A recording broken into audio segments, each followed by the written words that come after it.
వరుస షాక్లతో కుదేలవుతున్న వైసీపీకి మరో షాక్ తగలనుంది. మాజీ మంత్రి ఎమ్మెల్సీ బొత్స సత్యనారాయణ సోదరుడు బొత్స లక్ష్మణరావు జనసేన పార్టీలో చేరనున్నారు. ఈ నెల 3వ తేదీన పార్టీలో చేరేందుకు ముహూర్తం కూడా ఫిక్స్ చేసుకున్నారు ఆయన. ఈ మేరకు నెల్లిమర్ల ఎమ్మెల్యే లోకం మాధవిని మర్యాదపూర్వకంగా కలిసినట్లుగా తెలుస్తోంది. అయితే గత ఎన్నికల్లో సైతం నెల్లిమర్లలో కూటమి విజయం కోసం లక్ష్మణరావు కృషి చేసినట్లుగా చెప్తూ ఉన్నారు. వచ్చే ఎన్నికల్లో నెల్లిమర్ల ఎమ్మెల్యే టికెట్ కోసం ఇప్పటి నుండి ఆయన వ్యూహాలు రచిస్తున్నట్లుగా టాక్ నడుస్తోంది.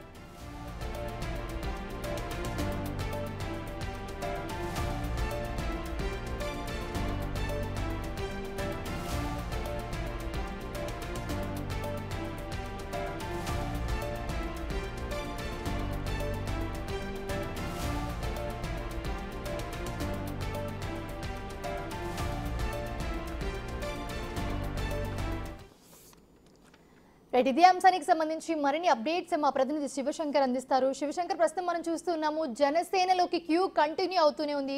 సో ప్రస్తుతం మనం చూస్తున్నాము బొత్స సత్యనారాయణ సోదరుడు బొత్స లక్ష్మణ్ మనకి జనసేన పార్టీలో చేరబోతున్నట్లుగా తెలుస్తోంది. మీ దగ్గర ఉన్న అప్డేట్స్ ఏంటి?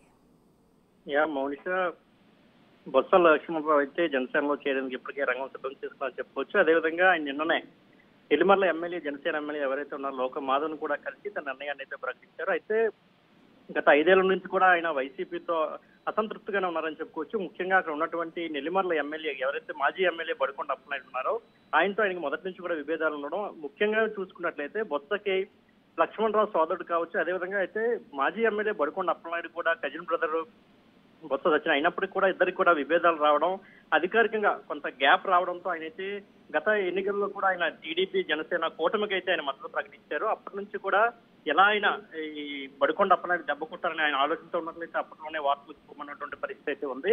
ఈ నేపథ్యంలో ఆయన అయితే ఇప్పుడు జనసేనలోకి వెళ్లేందుకు రంగం సిద్ధం చేస్తున్నారు. అయితే దీనికి పూర్తిగా బొత్స సత్యనారాయణ అండ కూడా ఉంది. కాపులందరూ కూడా ముఖ్యంగా బీసీలు అదేవిధంగా కాపులందరూ కూడా జనసేనలోకి వెళ్ళండి అని ఇప్పటికే బొత్స సత్యనారాయణ గ్రీన్ సిగ్నల్ ఇచ్చినట్టు తెలుస్తుంది. ఎందుకంటే నెల్లిమర్ల నియోజకవర్గంలో ఇప్పటికే కీలక నాయకుడు అయినటువంటి చనిమల్ల వెంకటరమణ కూడా ఇప్పటికే లోక మాధవి ఆధ్వర్యంలో అయితే జనసేనలో చేరడం జరిగింది. ఇప్పుడు లక్ష్మణరావు కూడా అదే నియోజకవర్గం వెళ్తున్నారు. అదేవిధంగా విజయనగరం కావచ్చు, ముఖ్యంగా సాలూరు వైసీపీ రీసెంట్ గా జరజాబు దీప్తి ఆవిడ కూడా జనసేనలో చేరేందుకైతే రంగం సిద్ధం చేసుకున్నారు. విజయనగరం నుంచి అవనాపు విక్రమ్ గతంలో ఆయన తండ్రి మున్సిపల్ చైర్మన్ గా కూడా చేశారు విజయనగరంకి. సో వీరందరూ కూడా మెల్లమెల్లగా జనసేనలోకి చేరుతున్నారు. దీని అంతటి కూడా బొత్స సత్యనారాయణ సపోర్ట్ ఉంది. ఆయన సపోర్ట్ తోనే వీరందరూ కూడా జనసేనలోకి వెళ్తున్నారు. టీడీపీకి వెళ్లేందుకు అటు అశోక్ గజపతిరాజు ఎట్టి పరిస్థితుల్లో సహకరించట్లేదు, గేట్లు ఓపెన్ చేయట్లేదు. ఎవరు కూడా ఎన్నికల తరువాత పార్టీలోకి వచ్చే ఉపయోగం అయితే ఉండదు, వీరందరికీ పదవులు ఇచ్చే అవకాశం ఉంటుంది కాబట్టి వారందరూ రావడానికి వీల్లేదని చెప్పడంతో ఇప్పుడు అందరూ కూడా జనసేన వైపు చూసినటువంటి పరిస్థితిలోకి ఉంది. మరోపక్క అటు మధ్య శ్రీనివాసులు బొత్స మేనల్ మధ్య శ్రీనివాసు అదేవిధంగా మాజీ ఎమ్మెల్యే నెల్లిమర్ల మాజీ ఎమ్మెల్యే బడికొండ అప్పలనాయుడు ఇద్దరు బంధువులు కావడం, దీంతో వీరందరికంటే ఇప్పటికే బొత్స ఫ్యామిలీకి మధ్య శ్రీనివాస ఫ్యామిలీకి గ్యాప్ రావడం, ఈ నేపథ్యంలో బొత్స లక్ష్మణరావు అటు బడికొండ అప్పలనాయుడు కాదనేది నెల్లిమర్ల ఎమ్మెల్యే మాధవ్కి మద్దతు ప్రకటించే చర్చనీయాంశంగా మారిందని చెప్పుకోవచ్చు. Monisha. Right, thanks for the update Shiva.